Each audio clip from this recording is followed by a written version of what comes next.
the election of progressive prosecutors across the country is a really rapidly growing phenomenon. I mean, 10, 15 years ago, the word progressive prosecutor wouldn't have meant anything to anyone. And now something like 70 million Americans live in jurisdictions with progressive prosecutors. So what makes a progressive prosecutor? Well, these are people who have whole lists of crimes that they will refuse to prosecute.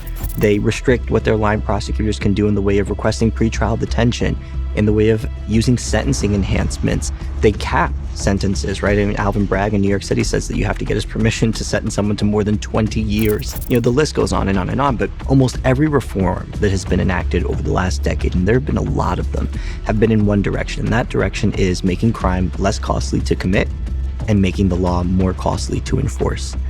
How do you think that these soft-on-crime policies are affecting the general population in layman's terms? They're sending an important message, which is that we don't believe that enforcement is the right way to approach crime.